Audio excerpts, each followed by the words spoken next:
Pria itu menurunkan kakinya yang bersila. Dia mengenakan jubah putih yang sederhana dan elegan, dengan rambut disisir ke belakang. Terlihat jelas bahwa orang-orang kuat dari Taiksu ini menjalani kehidupan yang sangat nyaman, setelah memperoleh sumber daya dari dunia sensi. Apa yang kamu lakukan berdiri diam dan tidak membantuku mengganti pakaian? Pria itu berteriak dengan tajam, dan 7 atau 8 wanita tiba-tiba muncul di sekelilingnya. Mereka tampak kuat, dan cantik. Mereka mengenakan pakaian, dengan sedikit kulit putihnya yang terlihat, tetapi mata mereka penuh ketakutan. Di antaranya adalah seorang wanita dengan rambut putih keperakan dan mata putih, yang merupakan ciri khas orang-orang di dunia psikis. Dengan mata kosong, dia tidak berani menunjukkan tanda-tanda kelalaian demi bertahan hidup. Beberapa wanita maju untuk melepas pakaian mereka. Pada saat ini, tangan dan kaki seorang wanita sedikit lebih lambat dan dia secara tidak sengaja menarik ujung bajunya. Mereka yang tak patuh mencari kematian. Pria itu mendengus dingin, langsung meraih kepala wanita itu, dan meremasnya hingga terbuka dengan keras. Darah dan otak berceceran di mana-mana. Wanita lainnya menjadi pucat karena ketakutan, tetapi mereka tidak berani bersuara. Tentu saja, ini bukan pertama kalinya hal seperti ini terjadi. Semua wanita ini ditangkap, dan mereka cukup beruntung untuk bertahan hidup. Kelompok tak tersentuh yang muncul entah dari mana ini sebenarnya, berani memprovokasi saya, Taiksu. Kebetulan saya ada di sini bersama para dewa dan makhluk, harta yang tak terhitung jumlahnya yang dimurnikan di dunia makhluk, seberapa kuatkah itu? Saat pria itu berbicara, tanah di depan matanya mulai tenggelam, dan tak lama kemudian terdengar suara keras. Sepertinya ada sangkar hitam di dalamnya. Yang ada di dalam sangkar besar itu bukanlah seorang pembunuh, melainkan sejumlah kepala manusia yang padat. Semuanya adalah orang sungguhan. Ruangan di sini cukup luas, namun masih penuh sesak. Mata Fang dapat melihat ada ratusan ribu orang di sini, semuanya berkerumun karena tidak cukup ruang untuk satu sama lain. Tak hanya orang tua saja, anak-anak, bahkan ibu hamil pun menangis, menjadikan tempat ini seperti api penyucian di muka bumi. Berapa banyak yang tersisa di sini? Pria itu berbicara, dan masih ada lebih dari 400.000 Jenderal Meng Shen yang tersisa. Segera, prajurit Taiksu yang mengenakan baju besi Dewa Kekosongan muncul, mengepalkan tangan dan mengangkat tangan ke arah pria bernama Meng Shen. Masih ada 400.000 tersisa, tapi itu tidak cukup. Kirim orang untuk menangkap lebih banyak lagi. Mata Meng Shen terdiam, seolah-olah di matanya, 400.000 ini bahkan bukan ternak.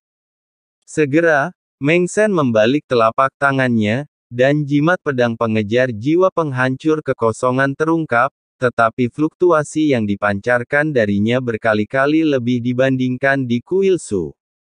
Semut-semut ini akan membunuh sebanyak yang mereka punya. Dengan memutar dua jari, pedang pengejar jiwa penghancur kekosongan terbang keluar, menyerbu ke dalam sangkar, menyapu, dan langsung menembus tubuh lebih dari selusin orang.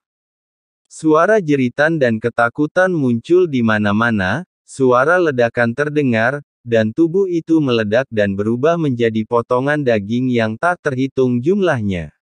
Dan perasaan ini sepertinya memberinya perasaan yang sangat menyenangkan, dan dia menikmati pembunuhan semacam ini dengan ujung jarinya.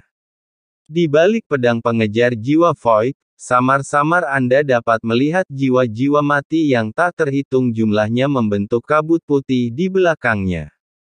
Tidak diketahui berapa banyak jiwa mati yang terkandung di dalamnya, yang membuat orang merasakan penindasan yang kuat. Terdengar teriakan melengking dari kerumunan, dan pedang pengejar jiwa kekosongan melesat lewat. Dan wajah anak-anak, orang tua, dan wanita penuh ketakutan. Tatapan Dewa Mimpi menyapu, pedang pengejar jiwa kekosongan bergerak mengikuti pikirannya, menembus seorang wanita hamil. Dia sendirian, dan suaminya mungkin sudah mati.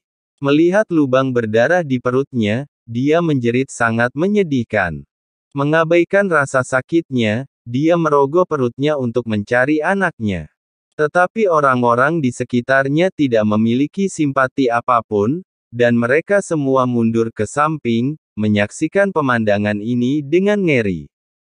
Saat dia melolong kesakitan, pedang pengejar jiwa Sun Ming meraung lagi dan memotong kepalanya.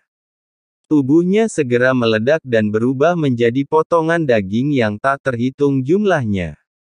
Namun dia tidak pernah menemukan kemana perginya anaknya sampai akhir. Pedang pengejar jiwa Void tidak berhenti, tapi terus membunuh tanpa pandang bulu. Di mata Dewa Mimpi, semua orang di sini sama, mereka hanyalah pengorbanan untuk latihan pedangnya. Sekarang ada jutaan jiwa yang mengejar. Pedang ini bisa diubah menjadi jutaan jiwa yang mengejar. Bahkan jika mereka adalah dewa abadi, saya berani membunuh mereka dengan satu pedang. Di dalam sangkar, kabut darah berceceran di mana-mana, dan ratusan orang tewas hanya dengan satu sapuan pedang pengejar jiwa. Jiwa-jiwa yang berubah memang tidak pernah hilang. Semakin dalam mereka memikirkannya, semakin baik efeknya.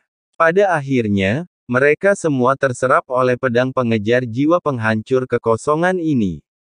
Dan Dewa Mimpi daging dan darah itu mengangkat tangan mereka dan melambai, dan butiran darah terbang keluar dan muncul di dalam sangkar, menyerap semua darah dari potongan daging yang tak terhitung jumlahnya. Di dalam kandang, hanya tersisa 300.000 orang dari 400.000 orang yang semula dalam sekejap. Ruang yang ramai menjadi sedikit lebih kosong, tetapi rasa takut menjadi semakin kuat. Jika tidak ada cukup orang, pergi dan tangkap mereka untukku.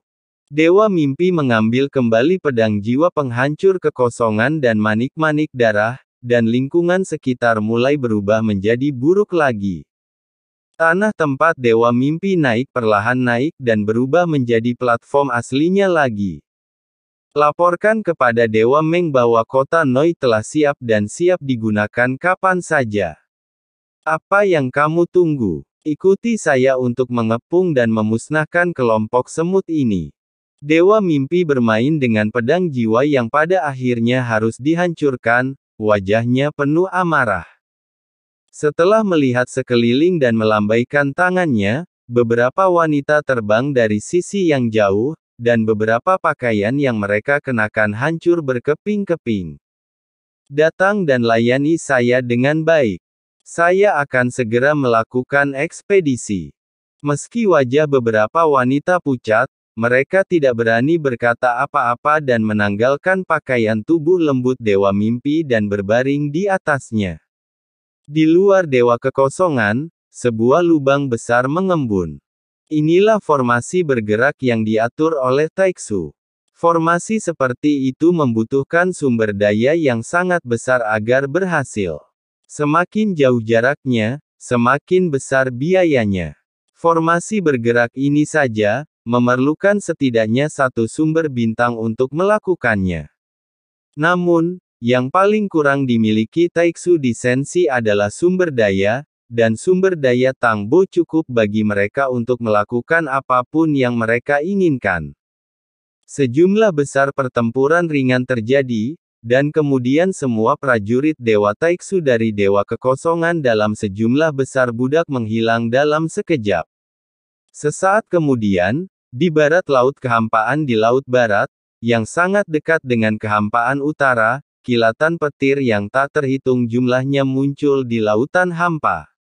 Di tengah gemuruh roda cahaya melingkar, Dewa Kekosongan yang lebih besar muncul dari udara tipis dengan Dewa Void lainnya.